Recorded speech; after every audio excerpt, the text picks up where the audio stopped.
conversations, because we always say the conversation before we start the podcast. Always the best. It's always the best. I agree with that. Me and Ciang didn't meet at this podcast. We've met. Yeah, we met before. What, years ago? Years ago, and this was at Rema's concert when I used to. Oh, let's get into it. When I used to make music, when I used to be a so-called rapper, Yeah. you can say. Now I'm in finance. I could probably freestyle your retirement plan or your mortgage plan to you, but I'm not going to do that because that'd be unprofessional. But we met when I opened for Rema, and I was making music at the time, and I met Ciang. I walk in, and this guy's got a mic in his hand, and he's got this big smile on his face, and he's just greeting everyone. Who's this guy, bro? Like, I've never seen this guy before. You know, I've met some of the others that were there, but Ciang I've never met. Said, what's up? Was it rehearsals? Rehearsals, yeah. So before Rema's concert, which he killed it, I think he sold out the stadium. Do you remember where it was? Was it? I don't remember. Festival. I remember, but I don't remember. Like, I remember I could drive there. Yeah, I could drive there too. I think it might be Festival. Yeah. But we go in and it's rehearsals, and I think, what was your role at that? You were... I meant the MC, cuz. MC. You were MC, and you were announcing all the artists.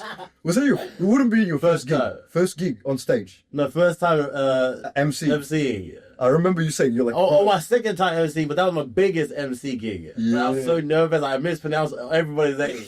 I remember... Bro, I gave them nicknames, man. I remember at the start, like, hey, I just want to get this right. I want to know how to pronounce your name. And then, like, 15 minutes later, you came up to me. I'm like, hey, how do you pronounce your name again? How do you say it? I'm like, oh shit, what's gonna happen? Let's get out the stage.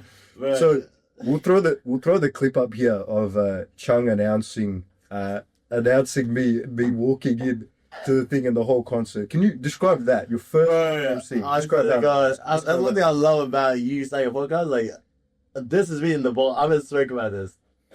We've never spoken. I've never spoken about this Rema moment here. But I remember I had an opportunity. I went on a boat party. Yeah, I met this guy. His name is what's it? I think it's DJ Friday. Yeah. Yep. DJ Friday. Shout out to DJ Friday. He's like to me. He met me. He's like, "Ciang, I love your videos." And he said, "I'm hosting like." He's like something like Rema. Rema's coming. I was like, "Can I MC?"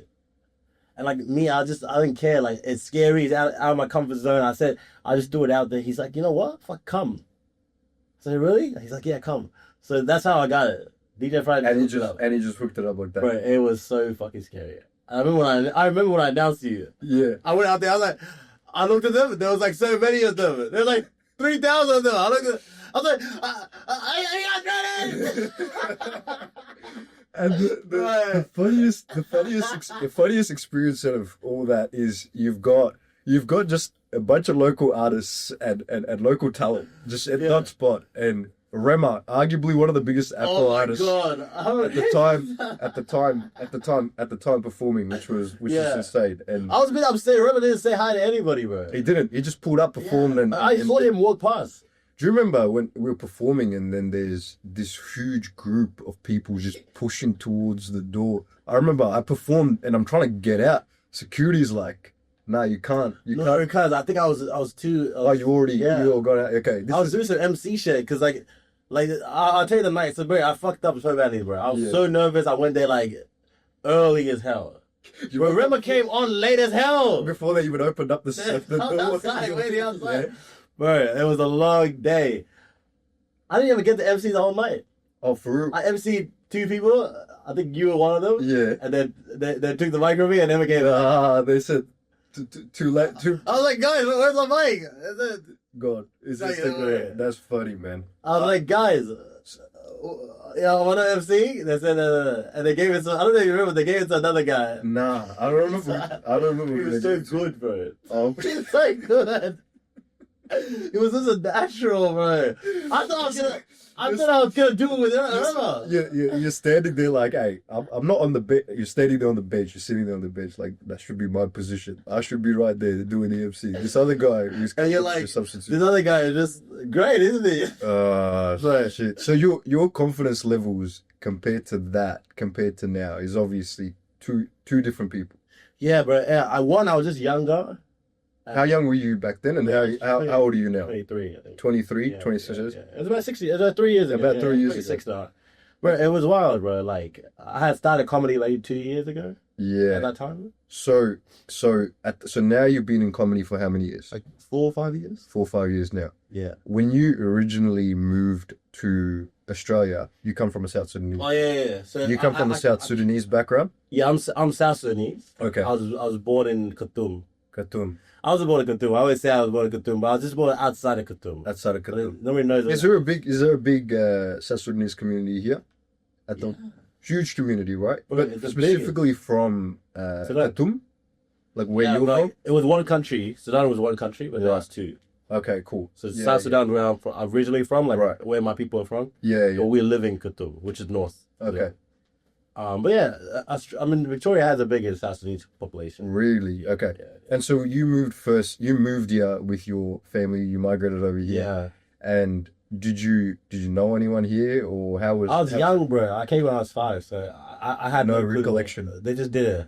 So then you moved over here, and you come over here, and you're meeting all these people. Are you meeting people from your community, or it's just everyone's new? Like, growing up, I feel like we moved closer to our family, Yeah, but we didn't really hang out with them. They just kind of helped us settle. yeah, yeah. So I went to a majority white school. So I grew up with like white kids, islander kids. Well, none of my schools really had that many pseudos. And then so you come over. It's obviously a culture clash. You grow up. Yeah. And then, what were you doing? Like, did you know what you wanted to do while you were growing up, or was it always like? I mean, I was always funny. Yeah, I'm always a funny always kid. making people laugh. Yeah, always making my friends laugh. Like it was my social currency.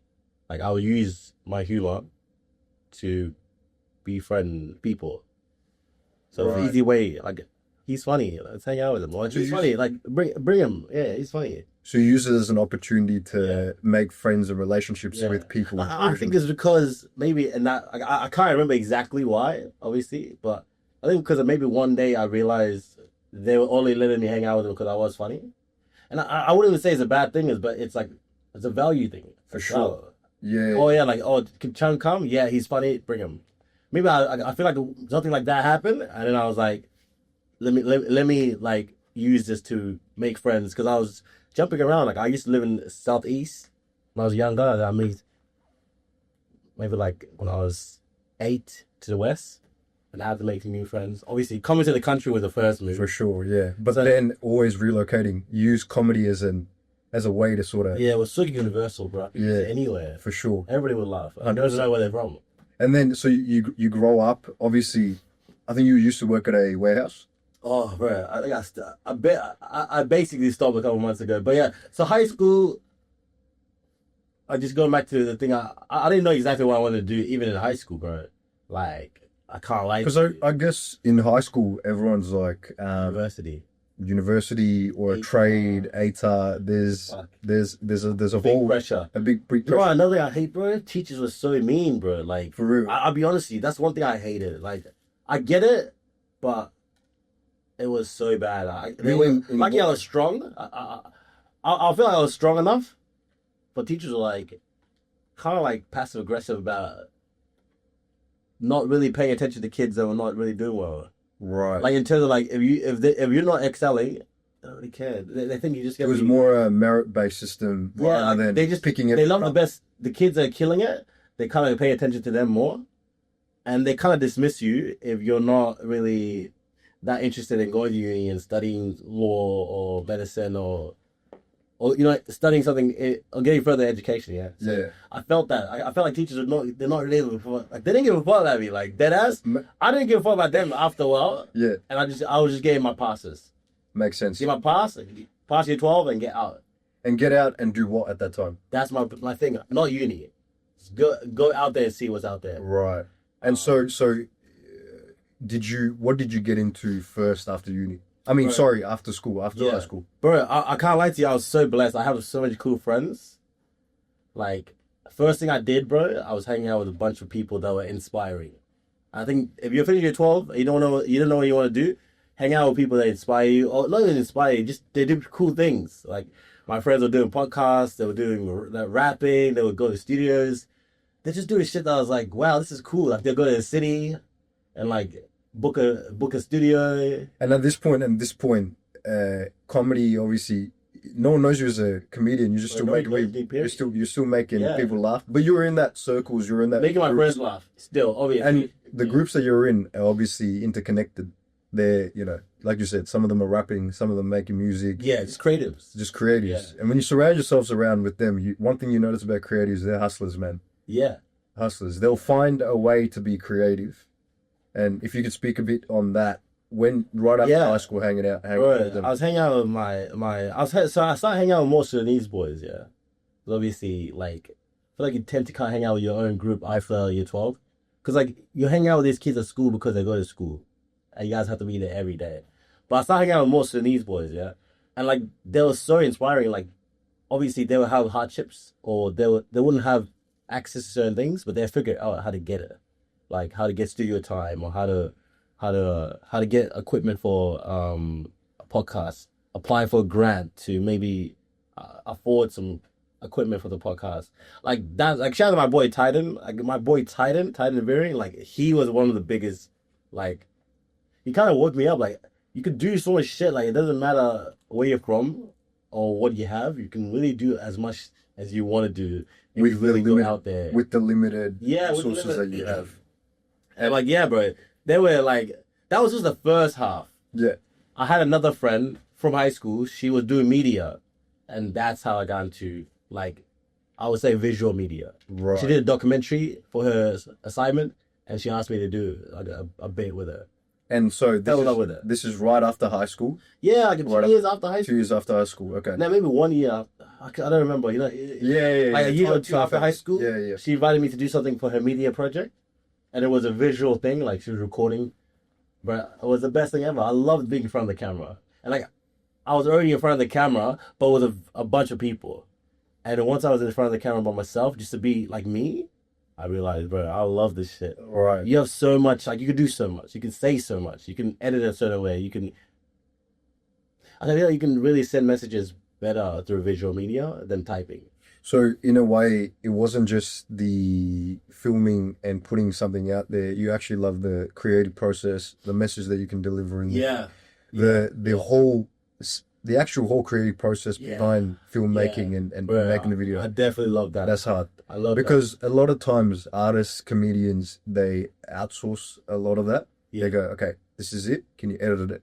But even now, I'm assuming you edit your own. No. Even though I don't edit, I'm there. When my editor is editing, we're there together. The process and like enjoying it.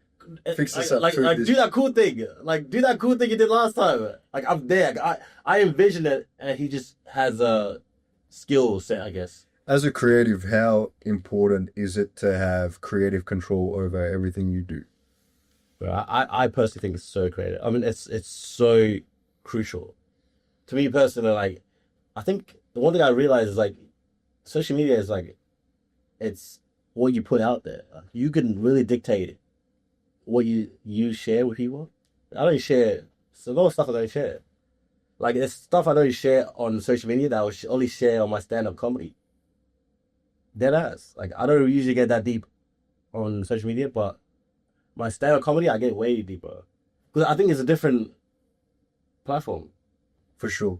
And that point, so now we're up to after high school, you're hanging out with creatives, and then you find yourself at this warehouse job or wherever you're working. To get your money up, and then you get there, and then what point do you start actually putting yourself out there and doing, you said the visual media, editing, putting videos out there, the comedy, the skits? At what point you go, I'm gonna take this a bit more serious? And what made you take it a bit more serious in a way?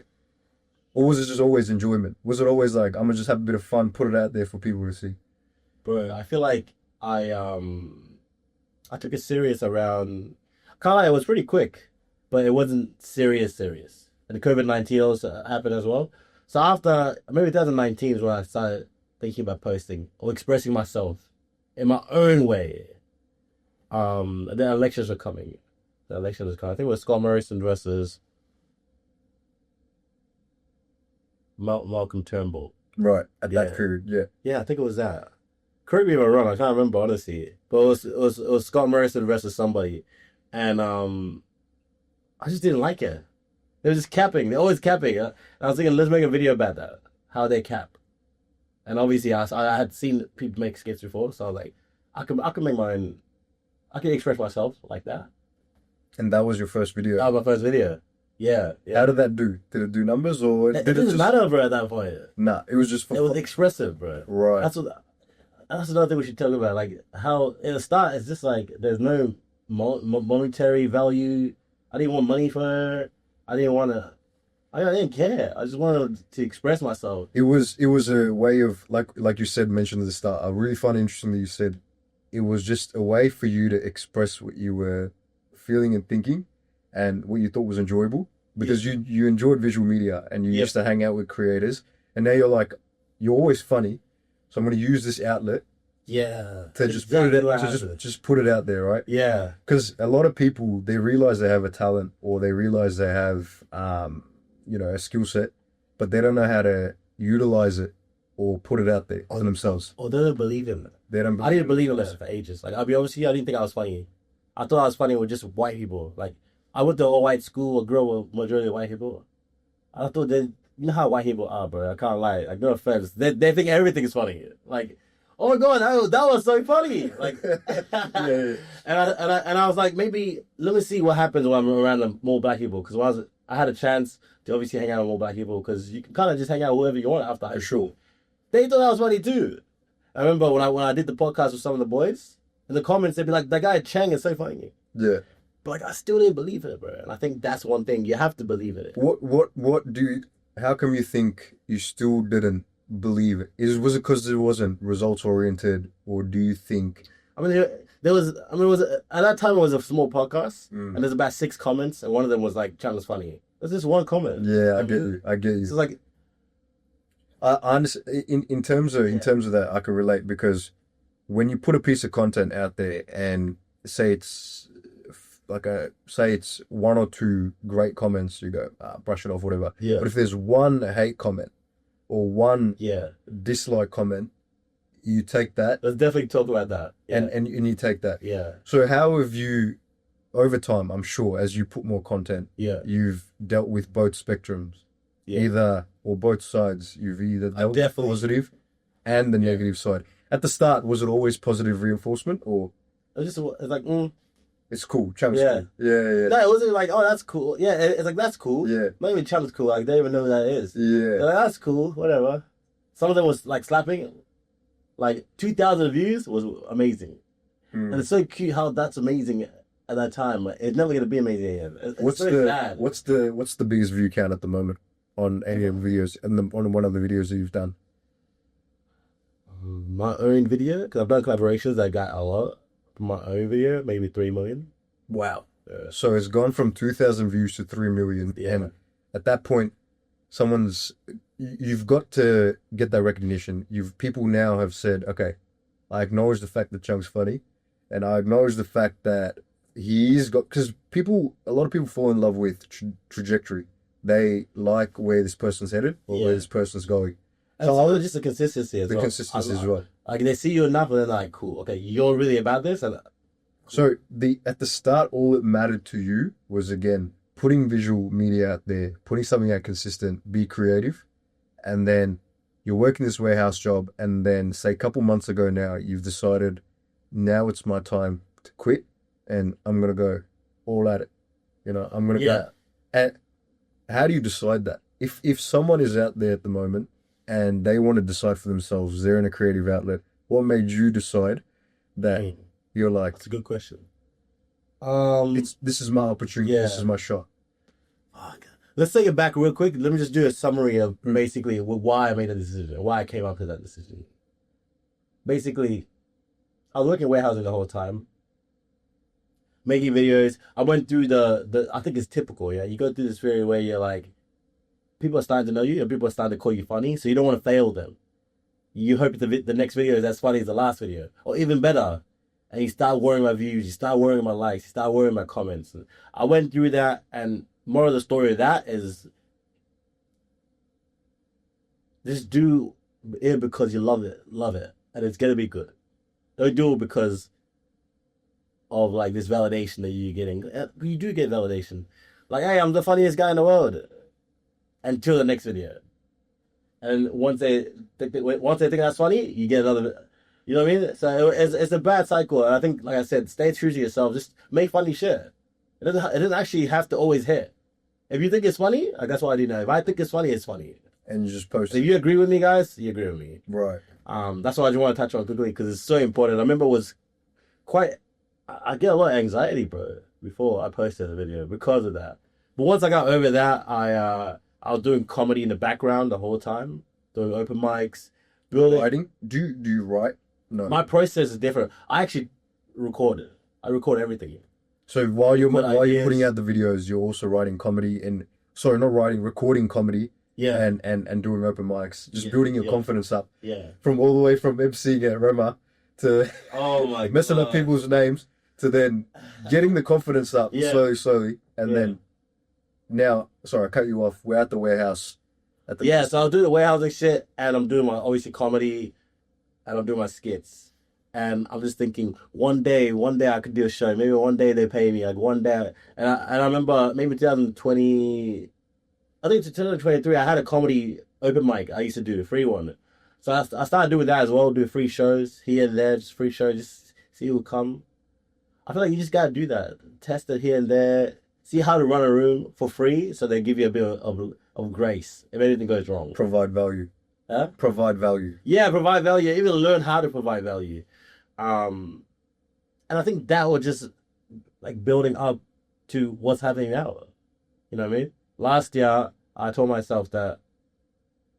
No, okay, it's last year. Now, we're close now. Last year, I went on tour with Dan Rosario, my friend, my Anglo-Indian friend. I know you've seen that. Yeah, the guy was beautiful long hair. Yeah. I make skits with him. He's sick kind of. Yeah. But I went on tour with him, bro, and he inspired me so much, bro. Like, he inspired me in terms of, like, it's just a tour. It's all that deep. In my mind, a tour sounds so cruel. Like, it sounds wild, bro. So when he gave me the opportunity to open for him in Queensland, so Brisbane and Gold Coast, he would just give me the game, bro. He was like, this is what I would do, and this is what I wouldn't do. And probably he was just telling me his mistakes, but in my mind, that was game. For sure. Like, I'm not gonna do that then. I'm gonna do it like this. And isn't it cool when you look up to someone in the same space, especially? Because you said you always surrounded yourself with creatives in high school, but those creatives were hustlers in their own respect. Yeah. But then you get into this game that you're playing, and you're in comedy now, and you hang out with someone in the space who's doing well, say tour. The game that they give you, or that perspective, is different, detailed, detailed. Exactly. They might be just sharing their mistakes or what there is.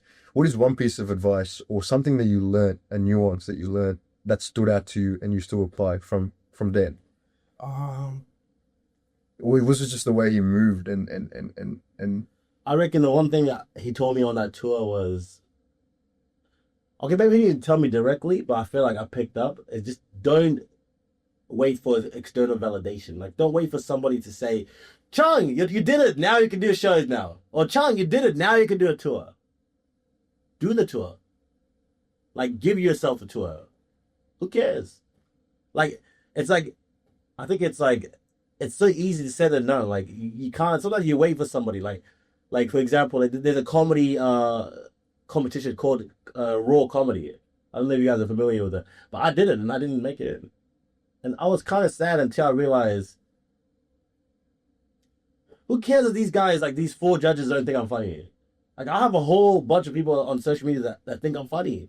Like, why these 4 people who don't think I'm funny enough to make it? Like, why should they kind of get me so like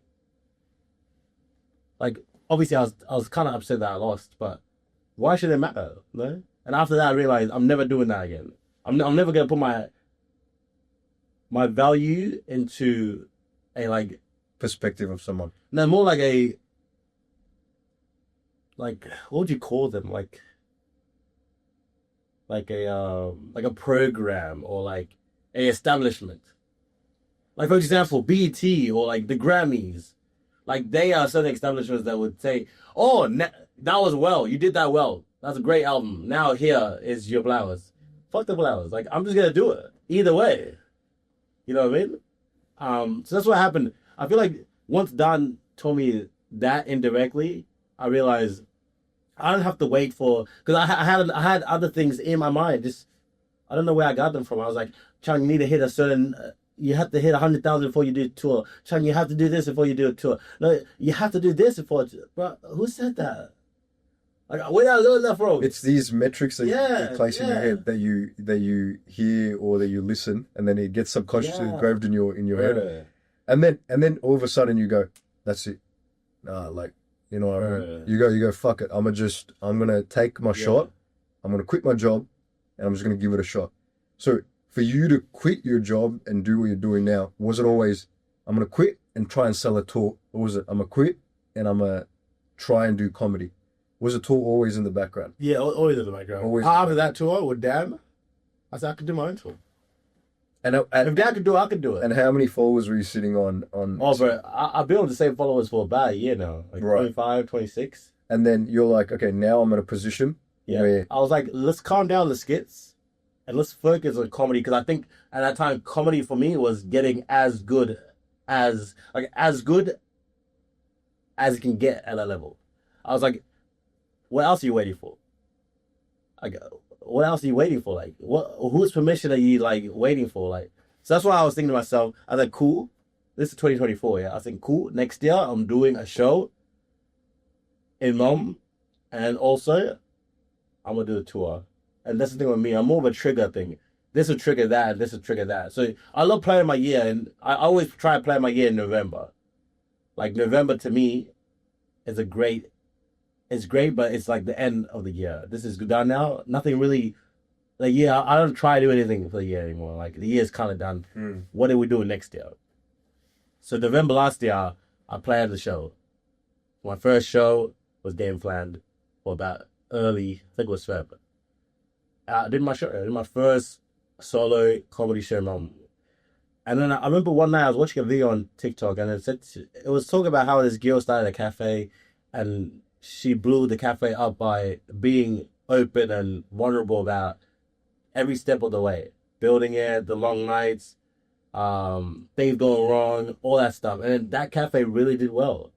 First day they opened, sold out, I was thinking, I'm going to do that with my comedy career now. I'm going to let people in. I'm going to stop the skits and let people into what I really want to do and bring them along for the journey. That's what I've been doing, bro. I've been vlogging the whole thing. And that's why I call it in the beginning as well. Yeah. And you know what I appreciate? Oh, sorry, bro. You know what I appreciate, and I've always, like, me and my mates, we always, when your video comes up, or we share it in the group chat and go, bro, look how funny this video is. So that it's always got that shareability, always got something that you can relate to. And one thing that makes your content stand out is relatability. Yeah. Right? And as a comedian, I think you only really get that relatability by opening yourself out. Everywhere you've been, and I've seen you with, is you're not afraid to network, say what's up, or build connections with whoever. We just pulled up today to the studio, and you're already talking to everyone, trying to get different perspectives. Yeah. You're trying to get different perspectives. It's just who you are as a person. Yeah, bro. I'm very extroverted, which is, like, lucky I am. It's a strong. But also, I think it's just, I want to meet as much people. Why wouldn't you be extroverted? Yeah. If you have the ability to talk, mingle, and interact with people, why wouldn't you? Right. And I think a lot of that has contributed to your success and your comedy. And all us boys go, but it's funny because it's relatable. You know what I mean? Exactly. And that relatability, I guess, comes from not networking, but just opening yourself up and giving yourself those opportunities. And how else do you arrive at that? How else do you be relatable? How else do you make skits that people can go, I'm going to share this to the group chat? I think you touched on it, bro. It's like, because I'm so extroverted and I like to meet new people, I can be more relatable. Where does that come from? Parents? Why am I so extroverted? It's just a skill set that I realize I think socializing is the biggest skill set you can have, bro. Because people help people. We all help each other indirectly. Like, making a friend laugh is helping them. They could have had the worst day last night, or yesterday was just the worst day of their life, and they're not telling you. But you making them laugh could have just cheered them up. I remember I have one story. I remember in grade 5 there was a kid that came to school that day in my class. And I was the class clown, and they cut his hair. I don't know why they cut his hair, bro. His hair was bald. Yeah, he comes to school bald. He's crying about it, and then I'm looking at him and I'm like Jack. I'm like Jack. Yeah, you have the same haircut as me. And my dad used to cut my hair all the time. Yeah. I was born. I was like, Jackie, me and Mark, like that's you know what I mean. But he started laughing. He's like, That's all it takes. yeah. That's all it takes. He started laughing, and he was like, Chai, thank you so much. Like you like made my day, bro. Like You know, it's you know that was so cute. Like even though I was grade 5, bro. I was like, I wasn't even trying to make his day. and it's funny you say that because I used to be a real obese fat kid, right? Yeah. And like back in school, especially primary school, people use that, especially coming from an Indian background, as a they'd use racism plus say you're an obese fat kid. Yeah. They'd use that as a point of teasing Yeah. or make fun of this kid. But I always use it as a point of laughter, Entertainment, yeah. entertainment. I'd Yeah. take that and be like, I'll make comedy out of it. I'm joking. I'm young. And that sometimes actually, it's not masking, it's called, you kind of deflecting. and you kind of go, all right, I feel like you use it as a power as well. exactly. It's cool. Yeah. Just laugh it off. Yeah. Or laugh at it. Yeah, You know what I mean? And It empowers you because if you're using it, how are they gonna use it now? You're already using it. It's still like they have nothing to use. for sure. They can't call you fat. You already say you're fat. And the power of comedy is that it's universal. When a lot of people can relate to it, you can make a lot of situations that are so serious, Yeah. like real serious topics. You can. Yeah. And one of the funny skits that I saw was the people of color one, the one that you're sitting on the bench, and I think it was who was Oh, Neil, yeah. and you guys did Yeah. that skit together. I think it's one of your most popular videos that went Yeah, viral. That hit like 5 million. We were just laughing at it this morning, and such a serious topic, That's an interesting, yeah. interesting topic. But you've Andrew Schultz uses this analogy. He goes, slicing a big block of cheese, which is very complex, thin. Just look at it from a thin perspective, and you Yeah. make it like surface level, right? And Yeah. because it's just funny. You look at such a deep topic and you make it funny. It's funny.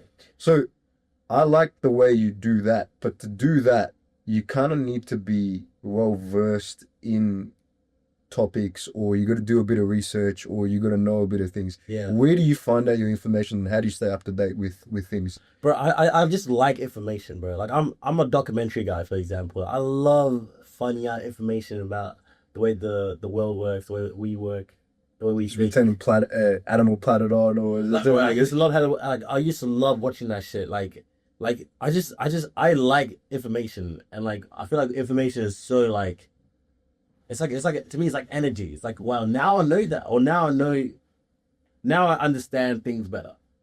But like you learn about, for example, for years I didn't know how certain people were in certain places. Like I didn't know. I was like, how is the African people in America? Is it like Africa? It's not like Africa. Obviously, I learned what happened, and like that kind of like curiosity, I think is so good to be curious. Like once you're curious, you can kind of like now be confident in breaking down maybe why they are the way they are maybe today, and maybe why certain things are the way they are. Like I feel like you have to go backwards to go forwards. So you have to understand the past to understand the future. Makes That sense. shit. So Makes sense. I really do enjoy learning stuff like that. And it's cool to see that you take inspiration from a wide variety of things, not just like one specific Yeah. thing. And you've described two things that probably makes a great community. One is opening yourself out, communicating, opening yourself up to new experiences of people. And then also you said, one thing that stood out was you said just being open to information. Like you're never into one specific Yeah. subject. It's everything and anything.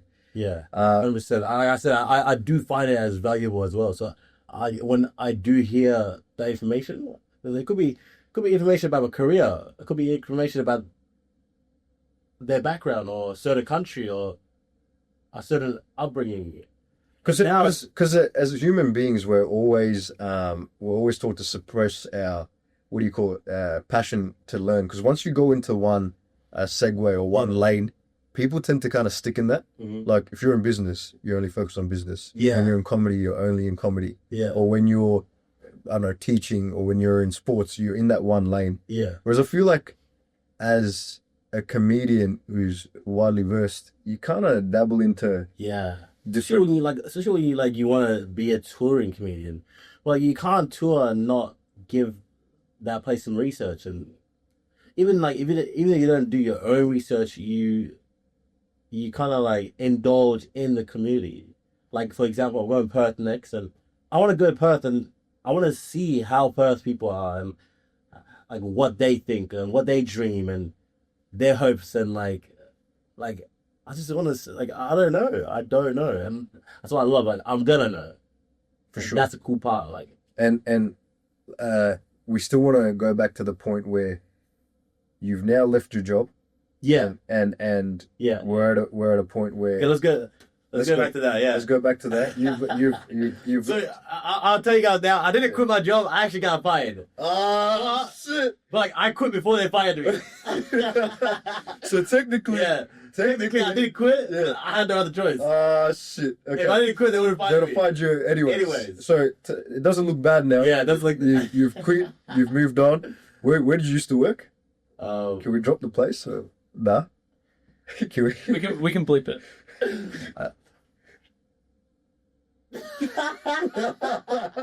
And I want to know why. I want to know. we'll just say warehouse. I want to know. I want to know why you were gonna get fired.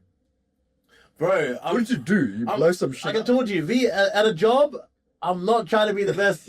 I'm gonna be the funniest worker. That's it. Yeah. So I'm not the reliable one. I'm the funny one. If I'm there, we're gonna have a good day. Yeah. You're gonna laugh. Hey, Chung's But I might not come. Today about to be a blessed I day. might not Today come about to be a today. good day. Yeah. Like Ciang is here. Yeah, that's great. Yeah. Oh, Ciang was he was sick again. Yeah. Ciang, he was sick again. I'm sick. You can look on his Instagram live. He's at Like Ciang. he's doing free open mic. Yeah, And Brunswick, there's like a big and a skit, yeah. and a skit. And That skit, I showed that skit 3 months ago. Yeah, I can't I can't go. I'm so sick. Shit, that's funny. But that's why. We won't drop any more details, but Well, either way, you were gonna. So it was your opportunity to take a leap of faith. now the thing is, I was gonna do it anyways. Yeah. So I just did my comedy show in Melbourne, sold out 2 shows, and my workplace is saying some shit like Ciang, da da da. I'm like, guess what? You know who I am? Yeah. I sold out 2 days, Here comes the money. and I had a bit of money. Yeah. So we're doing like Ciang. We're gonna have a meeting on Monday. You know what? I'm not coming Monday. I'm sick. You know what? I'm sick. I quit. Here's your 1 day. Yeah. Wait, so you because I've seen the video of you quitting. Did you walk in and just say I'm out? No, I wrote a 1 day notice. Yeah. I screenshot. I took a photo. I said it. Shit. I'm the worst. Yeah. I can't lie to you. Yeah. But I was like, Haps, I got my tour coming up, and I'll be honest with you, they didn't want to give me time off. Like, I asked them for those days off. Like, I was doing the weekends. Do you know Friday, who I am? Saturday, Sunday. I'm a national tour It's not even comedian that. right now. It's not even that. To get back into the deep shit, like, I feel like they want you to prioritize them all the time. And, like, that's my problem. I don't want to prioritize you guys. I want to find the best balance for myself, and you have to be selfish. And I'm telling you, when you work for a corporation or whatever, a big company, I mean, unless you have a family and kids, if you don't have family and kids, bro, do whatever you want to do. Like, I will quit every job I can, especially in the warehouse industry. Bro, I get hired again. There's so many warehouses, and I just want to tell them what happened. and at the end of the day, you get one life, right? Whatever you believe in, we'll get into religion soon. We'll get into religion soon. That's why I hate when they try and like. I remember I was in the 1 month probation thingy before they fired me. They put me in 1 month good behavior. I had to come every day to work, and I passed it. But I asked them for those days off for my tour, and they were acting weird. And I took my days off still, and they're like, "Ciang, you're dragging it." So you haven't announced the tour yet. At that time You haven't announced the tour yet. No. Because I remember you've done the 2 Melbourne shows, then you quit your job, then you announced the tour. Yeah. You boys are hustlers, because firstly I'd like to say shout out to Hash, like that whole crew, Z-Team? the Z Team crew. Shout out to y'all, man, because I've been paying attention to you, Jacob, Hash used to, because me and Hash used to be close. Used to invite him out to events and things like that. I miss Hash, bro. Me and Hash, one of them being in contact with the rival. Yeah. He really got into his theme. For sure. Yeah. And me and him haven't spoken for a while either. Yeah. And but that was another story of finding such a creative, inspiring group. Exactly. And I want to talk about how that group formed and came about as well, because you've now quit your job and then you're about to announce this tour, and I'm like, I always knew these boys, a group of hustlers, right? Yeah. You're going onto the streets and you're handing out flyers. Yeah. To the show, and that's another one. Yeah. So back to the Melbourne show. Even when I was doing that, I was so scared, bro. Like, who's gonna come? Da. And I was like, cool. Let's share this. Let's be vulnerable and tell people that you are scared and show them what you're doing to make sure you're selling these shows. And I was gonna do that anyways, bro. Yeah. So I was like, I might as well film the journey. So I was handing out flyers. I'll go with somebody. We'll hand out flyers. We'll film the journey. Me driving there, or me taking the train there, or taking Uber there. We'll get food and we'll come back. And you hope for the best, because at that point I feel like you gave it your best. Makes sense. I think that's all I ask for from people changing their dream. Like, do what you can. Like, especially at that level of knowledge, you don't know what else to do. But yeah, like I said, that really helped me sell out the show. I sold out the show. I quit my job. 2 weeks later, or 3 weeks later, I announced my tour. And bro, I was scared of my show. Bro, I was so scared of this tour, man. But it's been amazing. And explain that fear. It's because being scared of, it's not even losing. It's being scared of the unknown, bro. The unknown. You just didn't know. You've made this decision and you take this leap of faith, and I've been there multiple times. You take the leap of faith, and it is the unknown. It's the fear of unknown. Yeah. It's not the fear of losing because you got nothing to lose. It is. Loki is a fear of failure. It's a fear of failure. Exactly. It's for everybody. Exactly, because you've made this decision, and I'm not sure how close you are with family and others, but you've announced this. The fear of letting people know, okay, we have to have to cancel, or maybe you have to do this. Or they're in now. They know. Exactly. You've announced they're watching low key. Exactly. They're always watching. Always lurking. Which is funny, isn't it? Because there's always a lot more high story viewers or higher viewers than people that show appreciation or love. When you've announced this tour, did you notice people showing love, or what's going on? Nah, I feel like at this level I just tend to show. I mean, just to appreciate and focus on the love. Like, I feel like it's like exhausting me, and I had no time to really think about anything else. And like, it's so easy to not show love. Like, if you don't come to my show, if you don't like my video about my show, that's just you not really showing love. And like, there's no time for that. Let's focus on the people. Like, for example, if 40 people come to my show, I'm not gonna focus on the 60, especially if it's a 100 seater. I'm not gonna focus on the 60. I low-key wanna, like, fuck, it's not sold out. Oh my god, no one wants to come to my show. But as I'm doing this tour, I realized, Ciang, worry about who comes and make sure they have the best time. Like, that's the kind of stuff that I'm learning from this tour. Like whoever comes, bro, just make sure they have the best time. And you provide the best value for them. Yeah. They've taken their time out. Exactly. Their money out of their pocket. Exactly. They come to the show and show you love. So you gotta make sure that you give them a good time and provide that value back. And then another thing is what's kind of made me not fear anything, because now obviously I've done my tour. Not completely, but I'm done touring. I understand a bit of the business side of this show business stuff. That's how you develop a following or a solid support system.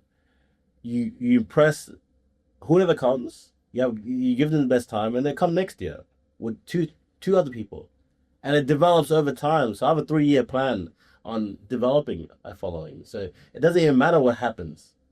I'm gonna have the best show for whoever comes, and hopefully they come back next year with three other people, or 2 other people, or even one person. That's 40, 80. I can't do maths, but you know what I mean? Yeah. I get what you mean. Just, it's exponential growth. Yeah. It just compounds over time. Yeah. Or compound over time. Yeah. What's the, you mentioned business side of touring. If I'm a comedian or a promoter, are you tapping in with someone that's going to book you the show in the specific city, or how does that work? Or you go in I'm and just doing everything on my own, right? jeez, yeah, I call the venue, I tell them book it in I'm and Ciang, lock it in. I got Yeah. following, and they buy tickets. Right. They're like, yeah, cool, let's do it. But you have to be at that level, bro. And that's why I said sometimes you want to exceed that, exceed that level, but I'm still at a good level. And the level is you can sell tickets. You can get bums on seats. Like, once you can do that, you just start. You can start elevating. Yeah, once you do that, you can start. You don't have to do the best show. No, and that's why I started this tour. I don't want this tour to be the best tour ever. I just want to do it, bro. Because not only will I learn how to do better shows and better tours, but I'll get started on the work. I'll get started on the learning of this industry. You know, like, bro, like Adelaide, for example. I went to Adelaide. It didn't go the way I wanted. No, I was under so much stress. Like it just didn't go perfect, bro. And like, it was so beautiful because of that. And great thing about comedians is we talked about this again, is you find the beauty in the nuances or the losses, or like we celebrate losses, or you take the piss out exactly out of anything, to be honest. We're just anything. making light of the situation. Yeah. Cool, a show bombed, doesn't matter. Show didn't go as planned, doesn't really matter, because at the end of the day, like you said, you've got a plan and vision for you for the next couple of years. Exactly. And then now I know how to do my Adelaide show better. Change the venue, maybe make it a bit smaller. I just read more intimate. What have you noticed about? We just said comedy and business. What have you noticed about the business side of things in comedy and making money from it? What is that? Or are you still figuring it out at the moment? I think I already got that kind of pack. Like I said, like if you can get people to buy tickets, you can make money. Right. But like because of that, I'm not worried about the money. I'm just worried about quality. Focus about the process and the quality. Quality. How do you improve on a quality as a comedian? How do you get better and better as gradually? Just keep doing it, bro. Experience. You just man. Like in 3 years, I want to be better. And you know, we always say you are who you surround yourselves with, and you've gone. We touched on who you surrounded yourselves with in high school. Yeah. Right out of high school, and then there's a period, you know, with the creatives, and then you go on tour with potentially someone who's killing it in comedy, and then now you're hanging out with. Now you've got the Z Team crew. You've got people that you surround yourself with. What is the crew like at the moment? What is that, and how is that inspiring you to keep moving forward? And what are you guys working on at the moment together? The Z Team, I feel like the Z Team is kind of like a side project for all of us. Because we all have a main thing. You know, Jacob is a YouTuber. How did that come across? Can you explain how that group came across? It started... It's so petty, bro. But Beta Squad came. And they were just taking the piss out of the city, remember? Yeah. And we were so pissed off, 2023 or something. Beta Squad, and I remember they were running a march. Running a march, taking all our gills, taking all our jobs. And we, my friends, are like, bro, it's not even that funny. Like, we could do that shit. Yeah. And then we decided to make the Z Team. Oh, shit. Yeah. So it was, okay, so it was like a march against the best. It's more like, why don't we have one like that? True. And like, instead of just waiting for one, what can we do? Great one.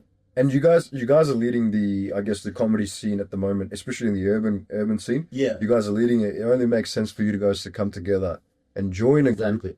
Because you can take inspiration out of others, and when one person grows, the other person grows too. You surround yourselves with the best. And I truly do love the boys, but like in every group, there's things that happen. Yeah, like for example, like I said, Hash had more of a like religious kind of like stage in his life, and he wanted to leave, so he went and kind of like just took his deeds more serious, and that was the first like thing that happened. I think you don't know, a year ago maybe now. Okay.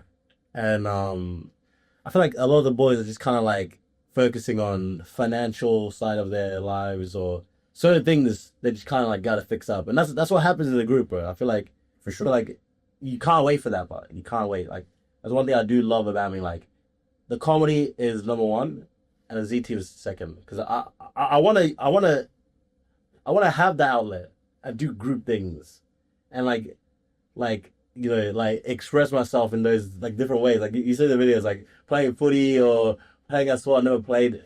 So I really love the Z team. I feel like we're definitely we have things coming up. How did the name come together, the ZT? Cause I have to take credit for that.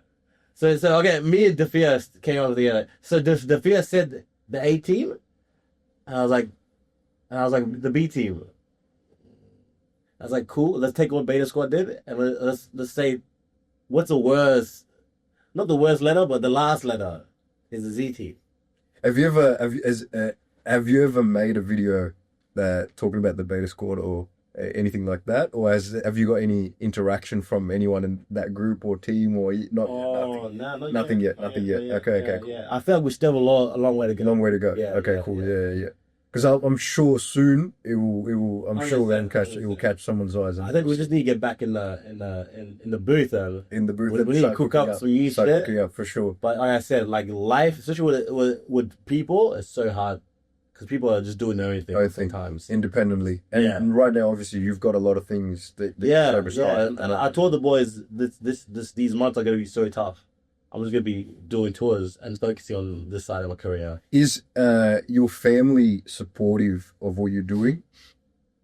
That's a good question. Like my family is such an interesting question. Like I have a very weird relationship with my family. Like me and my brother, I'm the second. So I'm the third oldest. Me and my second oldest are very close. He comes to all my shows. Me and my oldest, we're not really that close. All live in the same household? No. Okay. So me and my second older brother, we live together. My parents split up. So my mom, she works in Alice Springs. She does disability, and my dad's back in Africa. So they broke up about 7 years ago. Yeah. But yeah, I feel like after that divorce, everybody's kind of older now. Like everybody kind of lives in their own. Yeah, they kind of live in their own maybe house or share house sometimes. I feel like that's what happened, bro. Like I think the youngest is 15. I think he lives with my mom or my dad, because I think my dad just left. He just left, and then everybody else is kind of doing their own thing. I have a sister. I have 19-year-old brother. Everybody's kind of when I said doing their own thing, I don't know exactly what they want to do. Type shit. For sure, I get that. And do you think does that impact you in any way, upbringing, family wise? Yeah, it does sometimes. I feel like. Would you talk about it on tour or comedy? Because that'd be cool. We hear about. Yeah. I talk more about I don't really talk about siblings that much. I talk more about my family, my parents, my mom, my dad. I take the piss out of that relationship. But yeah, I don't really talk about my siblings much because I feel like. They just try to figure out, I guess, what they want to do with their lives. It's taking a bit longer, maybe. And me, I realized quickly.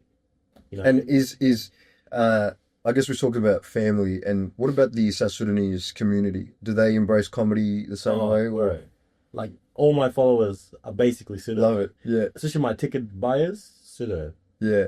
So shout out to the Sudanese community. Right, shout out showing love. Right. They I think. Obviously, they're my community, but bro, so supportive, bro. Every time I go out to a black community event, Sudanese are just showing me so much love, bro. It's so and they're not really showing me love about oh, you're killing it. They're like you're so inspirational to me and to my siblings, and I love your videos inspire me, and that inspires me to do more. And coming from a South Sudanese background, what are some So, for example, I come from an Indian background, and there's certain things or challenges that we face coming from that background. Okay? So, whatever that may be. So, coming from a South Sudanese background, what are some of the challenges that younger kids, for example, that you said they're faced with, or they don't want to take the leap, or what are some things that you notice? Yeah, I mean, that's pretty deep, bro. I feel like the main problems when it comes to the South Sudanese community, I think, is the fathers, bro. Although we came from a war-torn country, some of the fathers are dead, bro. They died during the war. So some of them don't have fathers, or the fathers are kind of traumatized. They're there, but they're absent in terms of hands-on parenting. I feel like that happened a bit with me and my father. My father was there, but he wasn't really there. He wouldn't really support my dreams outwardly. He wouldn't really care. He cared of the basics, yeah. I'm fed. I have a shelter, but not really invested in your child's life. I think that's the biggest thing South Sudanese communities are facing right now. And a lot of them go back to the country. My dad went back. He enjoys it much more over there. And it's cool to see though the younger kids that came from the experiences like you said, or can now relate to comedy or see another person, another brother in the community, like someone they can look up to, like an older brother, for example, do something great in the community. Yeah. Inspires them to be like, okay, I can. That's what I mean. That's what I mean. I can venture in and do some. Yeah, do like I said. things. And another thing I realize is like, I just feel like they're not really supported. Like, so there's a lot of South Sudanese families with many siblings or like many kids, and they just don't get that one-on-one parent time, Care and to give that kid that confidence in themselves to do things that are a bit out of the norm, or to try new things. yeah, try new things or try a scary thing. And I feel like people tell me that. They tell me that you're inspiring me to do this or do that, and I'm so happy I could do that. Like, if they didn't really kind of get that, because you just need that confidence, For sure. or you need somebody that looks like you to do it too. You're like, what the hell? I could do that, which is so great, right? 100%. And in amongst all this, like we spoke about chasing comedy, we're in the hustle of things. There's side characters, right? There's people in the backgrounds. You either got girlfriends, or you got brothers that you fall out with, or you meet, right? Give us who is there supporting you? Who's there who's the side characters that you're sort of dealing with in your life as you bring up? Because these side characters have an impact on your comedy, the way you see life. Yeah, they do. I mean, I think side characters is such a bad word. Is it cool though? But I get what you mean. Like I think it's People, more of a support system. What would you even call that? Support system. Because you're right, they don't always support. Yeah. But it's like the guys that are supporting is more support system. You could fall back on. They could be there when you're kind of like, in doubt of yourself. And they could be like, no, you're doing well, man. Like, my boy Jacob, shout out to Jacob, my brother Hade, like, he's like such a supportive guy. Like, he comes to all my shows. But the thing is, my shows are fun. Like, you want to be on my show, like, but like he comes to the shed shows and the good shows, and he's been to all the shows. From the days where there was no money made at all to the days where I make the most money I've ever made it. Right. Yeah. In like 1 hour. So it's like, I think, yeah, that's my main support system. My brothers, my close friends. Like I said, my parents don't really support me that much. What do you think? Because for a comedian's pathway, what do you think would be? Well, somebody that wants to become a comedian or something? Nah, what would you think is for yourself the next step? Now you're touring nationally. What would be the next step now? Do you think? I mean, you focus on the current moment. Yeah. I want to be in this moment. I want to do this and keep doing it. And I think, for me personally, tell me if you agree. Like, I think you only change once it gets easy. When I tour Australia easy, I gotta get out of here. Makes sense. Yeah. Once it gets really easy and I'm selling out too easy, I gotta get out. You know what you said is true, because a lot of people focus on the what's next. They caught up in that the quality of what they're doing currently drops. Yeah. So it's important that you focus on the current aspect of things, embrace that, kill that, smash that, and then focus on to the next things. And like I said, it's gonna be so like obvious what to do next once you do that. Once you do it to the point, it's like, you know what I mean, yeah? Like, it's so easy. Yeah. Like, I booked the show. I know the manager personally. I know the owner. Because once you've networked and you've got your ground base, you can just connect, and then it just all flows in. It's like I said, like, your dreams are usually scary because you have never done it before, one, and you don't know how to do it. That's the only reason it's scary. You never done it before. You don't know how to do it. But once you do it, it makes it less scary, and it makes it easier. Like, it's such a obvious thing. Cliche. People call it cliche. Yeah, it's like, just do it. Do the scary thing, and do it again, and then do it again, and now it's you can't even imagine why it was scary. You know what I mean? If you fail, does it really matter? I don't think you Who cares? I think, you know what I mean? I think it doesn't you really just matter. don't do it that well. You know what I mean? Yeah. Like, I think that's another conversation. Like, my relationship with failure is such a weird relationship. I don't really I don't see it. I don't think I can fail. Do you think you see? Is it because again you see failure as a comedic aspect, or you see it as a lesson? Yeah. Speak about that. So how does one take? For me, how it's always been is when I'm hit with a failure or something, I step back and detach myself from it, rather than being immersed and looking at it. Go, fucked up. Rather than that, I step back and go, okay, this went wrong, or something like this happened. There's a lesson to be learnt here. Yeah. Next time I'll try and do a bit better and see that. Is that the same way that you look at it? I'll be honest, I cry about it, I do. Like, if something goes wrong, I'm gonna cry about it for like a whole day. Like a good 12 hours. Yeah. But after that, I think about it, hey, that wasn't that bad. Yeah. And then I use it as a lesson. Because I don't want to feel like that again. I hated that feeling. I hated the feeling that things didn't go the way I wanted. I hated the feeling that it was quite awkward and it was not the way I wanted it. And I hate that feeling. So I don't want to feel that feeling again. So I'm like, Ciang, okay, cool. That was such a bad feeling. Like, how can we not do that again? Not do this and not do that. And then I realized I like that process. The process of failing and then learning how to not fail again is what makes failing crucial. I think it's a crucial thing. You have to fail. Like, how you get good? Like, you just have to bite your tongue, bro. Like, you have to bite your tongue when you're failing because you're gonna be so good in a couple of years that you want to remember these failures. Makes sense. But if you quit because of failure, that's when you fail. A lot of people, when they're about to get to that pinnacle, that peak, is when they quit. About to get to that golden spot. But I failed. Like that's what I mean. More the relationship, bro. I think I have a much better relationship because I think comedy is such a confronting thing. Like, it's so confronting. You go up on stage in front of everybody and you tell jokes that you think are funny.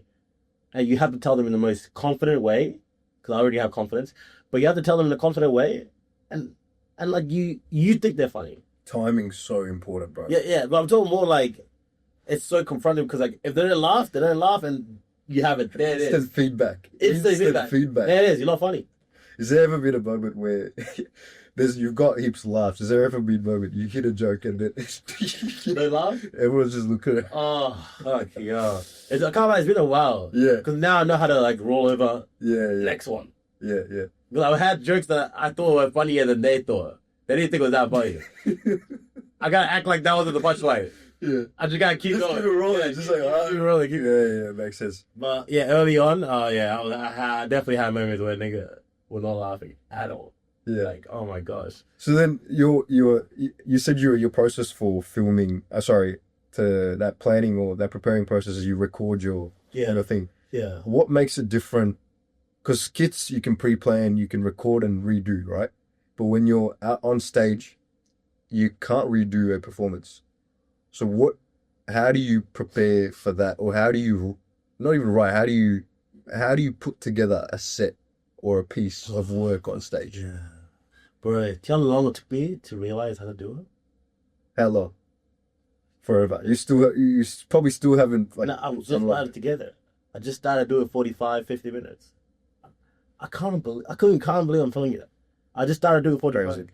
Bro, like I can't lie to you. I was struggling to doing 40 minutes. And I just learned how to do 45 minutes. What helped with that learning process? Like just doing it. Bro, that's the best way to learn. Like I go to. What is your process? Have a show. What is your process? I gotta do 45. I mean, now it's like I have dot points of the whole set, and I have maybe gaps where you can talk to audience. Maybe just make like, because the show to me is not like I have a story to tell within the show, but I also want to talk to you guys. What's Brisbane like? Who's from where? Where the old black people? Where you guys from? Where the old black people from? Like those things. And those things make the show fun because it's personalized. I'm not going to have a show like that in Nome because it's not the same. Mm. And that's what I love, man. Like, this tour has really given me... That's what I told myself when I was doing it. Ciang, this is your work experience. Like, why don't we stop doing work experience just because it's not, like, medicine or... I'm not... Bro, you still need a work experience. I'm on the job by myself on my own time. I'm giving myself that privilege to learn with this tour. we spoke about it a bit off camera about. It's funny when you said work experience and like you're giving yourself your own time. We spoke about putting in your own routine because once you leave your job, you're in charge of your own routine. You're in charge of your own time because you're technically self-employed, right? You're on your own schedule right now. You wake up, and what do you say to yourself? You wake up and you're like, tour. Then I look at my emails. Yeah. If I got any emails from the venue, I look at ticket sales. It's funny, isn't it, though? But because when you're on your own timing, you kind of wake up, especially that first week when you quit, like what your routine is. It's scared, yeah. It's like, am I meant to, like, it's because we're indoctrinated into like that whole system, bro. Like, it's so funny. Tell me, I know you feel this. Like the first week you're like, "Fuck, I didn't do anything this week." Yes, you did. I saw the show. Yeah. That's all I had to do exactly. this week. That's it. It's amazing, but at the same time, you need to get used to it. But deadass, I've made a normal salary in the last 3 weeks for my shows, but it felt like fun. There you That's go. the life I want, bro. And it's funny because even when I took the leap, it's like you don't know what like we said, we're planning our own routine. Yeah. You wake up like, I should be doing something. Yeah, I should be doing something. Start doing random shit. Yeah, Start putting it. Start cleaning the house. Start washing dishes. Start washing dishes. I gotta be working. Right. You know? My dishes are always washed then. Cause I gotta do something. 10 hours. I wash dishes just for no reason. Clean the fish Yeah. tank. Wash the Right. Then hours you like, and like always you have a system where you work, you have a break, work. There's break all the time. You can whatever break starts. That's funny. And then like you just said, it hits you at a stage you go, you don't have to do as much work. You start focusing on the outcomes rather than that. If you make an income, that cool. Like you said, you don't need to be doing random shit all the time. Focus on a few things and plan that out right. Like small things every day. Yeah. The same things. Like I reckon the thing I've done in the last couple of weeks is more back into my health, bro. I want to work out in the morning. I have, like right now, bro, I am living the best life right now. And like what I mean by that is because I have the privilege of waking up when I'm rested. Like I've started running again and my legs are fucked. I just started running again. I get to rest until I'm ready to wake up. And then run again. Yeah. So I'm running every day. I'm gonna run tonight. Because, bro, I don't need to go to work. I'm gonna sleep until I'm rested and then run again. It's Friday. Exactly. You're the Friday scene where It's Friday. You ain't got no job. You ain't got nothing to do. Got nothing to do. So at that point, you could decide and dictate where you want to. Yeah. You want to go and for. That's what I've dictated. Like I've gave myself a schedule that fits my life and my goals. What I want to focus on it. And I'll probably go back to work soon. Maybe like in 3-4 months. But right now, you're focused on a specific section. And yeah, what I notice about social media, all it takes is that one video, that one moment, or that one thing to blow up or reach people, right? All the thing I'll say is I agree with that, but at the same time, you need to be ready, bro. Like, be ready so you have to get ready. What constitutes as being ready? That's good. I think you need to think about what you do. You already had that. And that's what I'm doing right now. So in a way, a tour, the following I have. But if I had 100,000 or 200,000 or 400,000 in the next 4-5 months, I could do another tour. I know exactly what to do. I know exactly who to talk to. You know what I mean? 100%. Because it's about operating at the level without actually being there. If you start moving like that now, then so it's like a smaller scale of that level. Like instead of doing 1,000-seater, you do 100-seater or 50-seater. Get that? Why not, bro? It's because it's not glamorous. That's why people don't do it. Just do what you want to do at a small scale and keep growing that. And that's what I mean when I say ready. You all you gotta do now is scale. You know how to scale. You know what rooms to book once you're able to do that. For sure. 100%. And nothing is more valuable than knowledge. Definitely. Now I know who to talk to, who to not talk to, where my following is. I have a whole email list as well, all over Australia. It's awesome. Which is like, I think you can't get more ready than that. 100%. 100%. Who not to talk to. Yeah. Let's talk about that. I feel like there's just like, I mean, it's not even in a malicious way. It's just like there's better options. And that who not to talk to is as you're growing, things are starting to work out.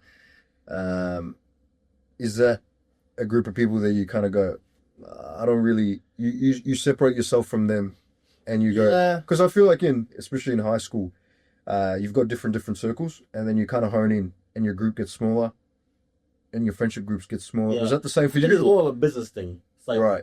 I don't like that venue. I'm not gonna talk to them again. Yeah. I don't like that deal. I kind of feel like they ripped me off for that deal. I'm like that's what I'm talking about more. Like I'm not gonna talk to them next time. Makes sense. Yeah. We're not making money next time. Now you're realizing how to make smarter business I decisions. like those guys. They were so welcoming. They were so like flexible with my requests. Like that's what I want. Like for example, like this is some new shit. Like Perth is kind of difficult, bro. Really? Yeah. I'm gonna do it still, but I do hope I can find a better venue that's more like easy to talk to, like on the phone. Like Perth, I can't call them. I just talk to them over email all the time, and it just feels a bit difficult, bro. I get you. Because someone who comes from a clubbing background, someone who's ran, Yeah, you would know. someone who's ran after parties in the past. So for people that don't know, we've done after parties for the likes of Trey Songz, Baby Keem, Joey Badass, Neo, Sick, bro. to name a few. And funny story, we were talking about this off camera, was we were doing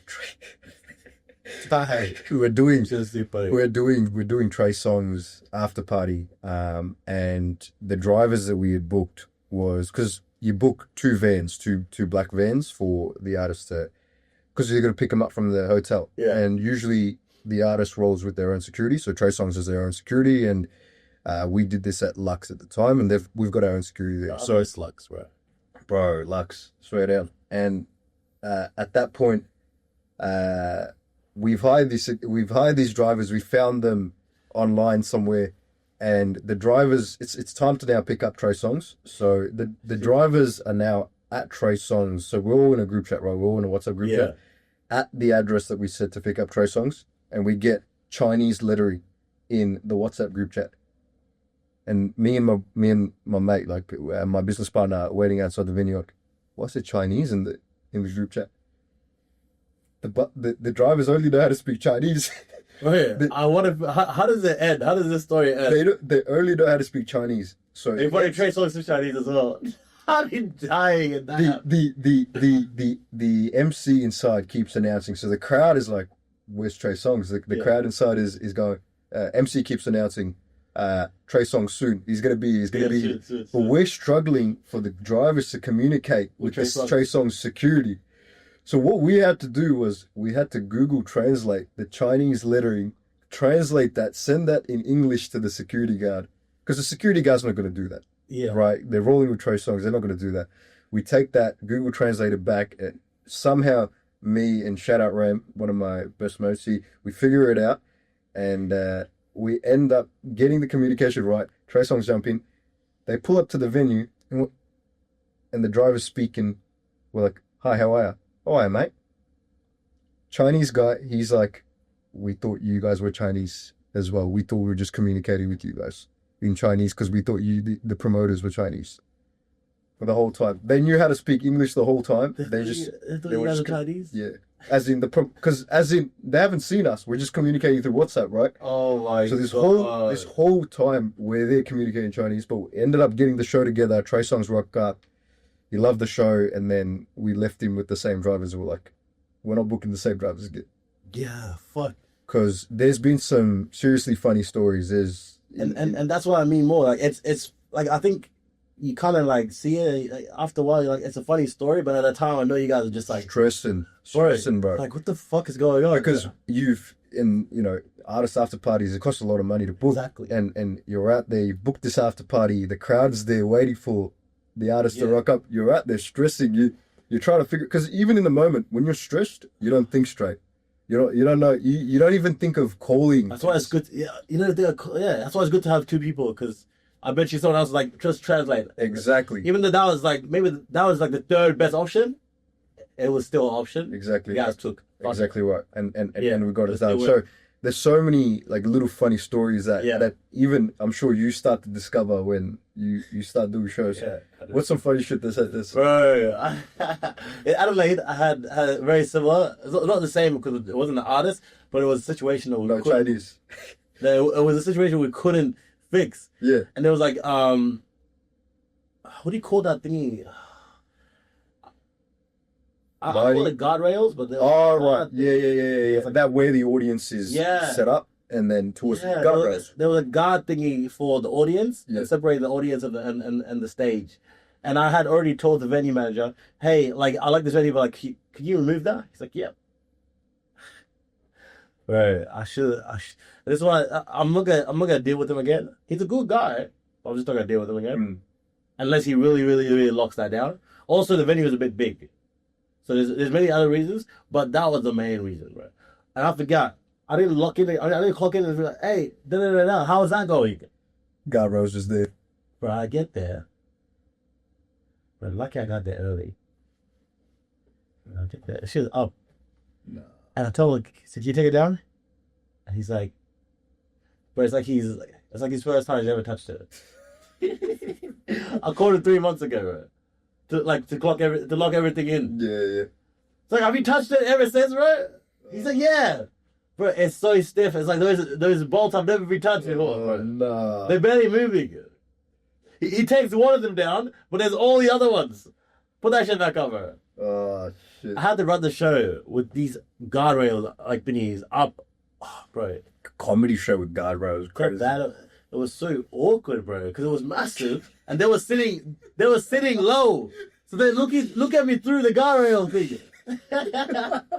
Trying to interact with the crowd. No. Cause and like I'm telling you, man, making a comedy show bad, bro. I'll be honest, it wasn't my best comedy It's show. the little things. Yeah, little things, bro. Like for example, Brisbane was one of my best shows because everything was just perfect. All I had to do was just be me. Yeah. Dead ass. I didn't have to stress about the venue is beautiful. All I have to do is walk up there, do my thing, and walk off. Those are the shows I want, and that's the environment that I want for myself because I know that's what I do the best. So that's what I'm gonna do next time. Obviously, book with those guys in Brisbane because they were so good. Maybe not book with a guy in Adelaide. Maybe find another venue. For sure. No, and nothing personal. It's literally business. 100%. Yeah. It's really cool to see the transition of when I first met you at Rema to this business side of you coming, because same with me, I've made that transition of being in music in that journey, and obviously I used to work prior to this and then into the business realm of things, but that journey of, I always love when people they sort of diversify themselves, because again, in comedy you kind of need to know about business, and I've always been passionate about business, something that I've always liked. And seeing that transition of you from when I first met you to now speaking about business and little things, little structures, networking, things that you talk about, it seems like you're elevating, and that will not only help you succeed in the comedic realm, but anything else that you step into now, it will assist as well, because you can spread that wisdom. Like you said, it's not just the South Sudanese community, but other underground comedians, community, or even ethnic community, the or underground, just the West, exactly, or the underground comedian scene, or the underground community scene, creatives in general. exactly. They can learn off that, and they can look up to someone in that realm. Right now in Melbourne, the underground scene, you said it's going crazy. Is it? What's happening in Are you talking about comedy? underground comedy? Um, Are people pursuing it? Is it getting better? What's happening? I wouldn't say crazy, but I'll say the guys I know in the comedy scene are taking it very serious. Right. Like my friend Don, he's going to England. He's going to move to London.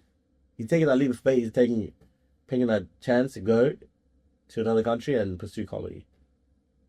My other friend Peter, he's going to Montreal. Like, those guys inspire me, where it's like, fuck, you want it that bad? Fuck. How bad do I want it? Like, in my mind, like, how bad do I want it?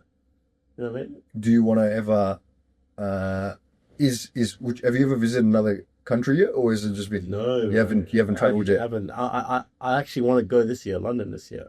London's amazing. August. London's cool. Yeah, I've seen it. Bro, every time you go to London, you make it look too crazy, bro. London's You're on a boat or some crazy shit. And like, bro, I should have went to London with this guy. Bro. London's crazy, bro. Because like I told you, the missus is from there too. So, but Yeah. 24-hour flight, man. Well, you say I'm in the air for 24 hours? You're in the air for 24 Bro, hours. that's a whole day. What are you doing? you watch What do you even do? You watch one movie and then you go, well, okay, now what do I do? And then you sit there, you talk for a bit, and then you sleep for a bit. You sleep and then you go, all right, I'll sleep, because you're thinking it's 12 hours past. You sleep, look at your phone, 30 minutes gone. You've only slept for 30 minutes. So that's the hardest part traveling out there. I feel like is it do you do well with flying? No. Bro, I have a flight to Perth. 4 hours, that's crazy. So what am I gonna do in 4 hours? Bro, I hate flying. I'll be honest with you. What is it? Uncomfortable. You guys comfortable with me up there? I want to be on the ground. I want my feet on the ground. So I've done two sessions of boxing many years ago, and I think I'm so good. Can you fight? I'm pretty I don't fight. Yeah. What made you get into boxing? I lost a fight. Oh, you actually fought competed. Oh no, not competed. I lost a fight on the streets. You know the streets. I tried it at school. Yeah.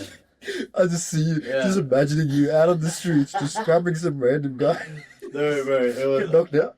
Nah, it was like I think I was in year 8. Bro, it was such a bad fight. So you losing in year 8. I wanted to learn to fight in year 8. I did like two lessons, and my dad said, "Nah, this ain't for you." Yeah, this ain't for you. Then my dad said I can't afford it. Oh, he went to Africa. No, you had to save that money. I wasn't gonna bring that up. I was gonna say it was boxing the reason that your dad left back to Saturday, but you brought it up, not me. My dad tried it, bro. My dad was like, I can't afford it. I gotta save this $3,000 for my fight. That's crazy. But yeah, you should do it.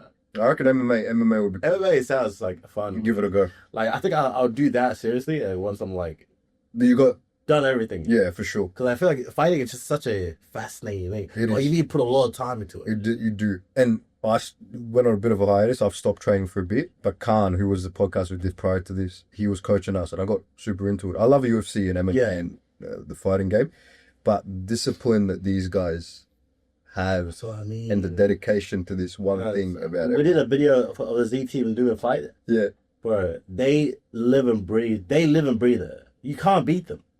They live and breathe that shit. There's no chance. A kid, 17-year-old kid, comes straight from school, straight into it. Exactly. Like, how do you beat that? That dedication is crazy. Right, it's wild.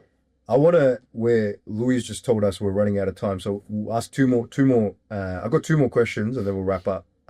We could keep going. I think what we should do with this episode is in a couple months' time after the tour's done, or we should run it back. We'll run it back, and maybe get another guest on, and we'll run it back together. Yeah. What do you mean by your girl's favorite comedian?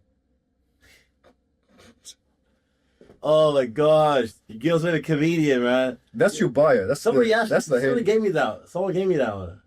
Was it? Were you their girl's favorite comedian? Nah. They were like, I was like, I think I was talking to them about something, like coming up with a name, or like he's like, your girl's favorite comedian. Yeah. And you just took that around.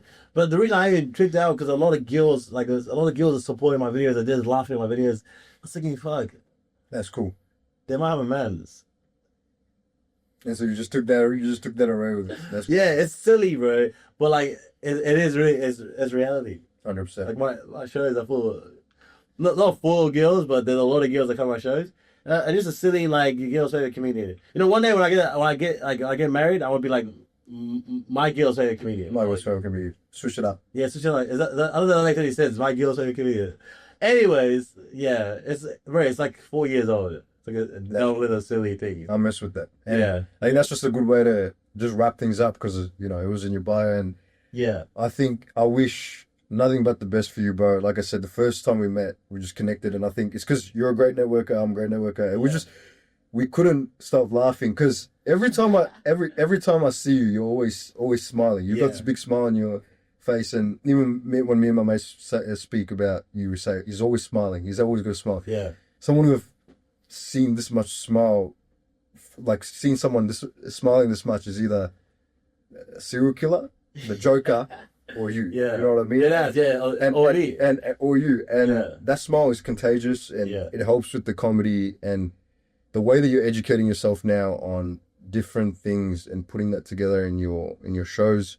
The way you've improved your processes, the step that you're taking into business is inspiring, not just for the South Sudanese community like you described. Yeah. It's also inspiring for externals and ethnic community, I guess. Any community. Anybody that kind of just wants something bigger. Definitely. And I wish you nothing but the best. I've reached out to you and said, I'm going to try and make it to, all the shows in Melbourne, hopefully. I got busy in the recent one, but me and the boys will be there supporting you. It's going to be so fun, bro. I'm going to get a chance to tell everybody about the tour and this and that and what went wrong, what went right. And it's just like, it's going to be like, it's sick because homecoming, Melbourne's always showing the most support. So I feel like I wanted to end, I don't know. On a positive note. Yeah. Perfect. Yeah. Awesome. Yeah. And I wish you nothing but the best. Like I said, this podcast, I always say at the end is, I just get on people that I respect in their creative industry or whatever industry that they're doing well in, and we just have a conversation. It's just conversation with mates, and we just continue it and move forward. So I wish you nothing but the best, and we'll run this back in a thank you. Thank you for having me, man. It's good to see you. And I feel like I saw you. I feel we, even though we're like 3 years apart, I feel like we saw each other at like a certain age. Like, we were just so hungry, bro. Like, You were doing your music thing at that time, and I was still doing my comedy, just trying to figure out the MC route, like MC bag, and it's good to see you, man. You're doing so well, man. 100%. I appreciate that. I respect that. I think that was a good way to wrap things up. Yeah. Fucking killed it, bro. Smashed it. That was sick.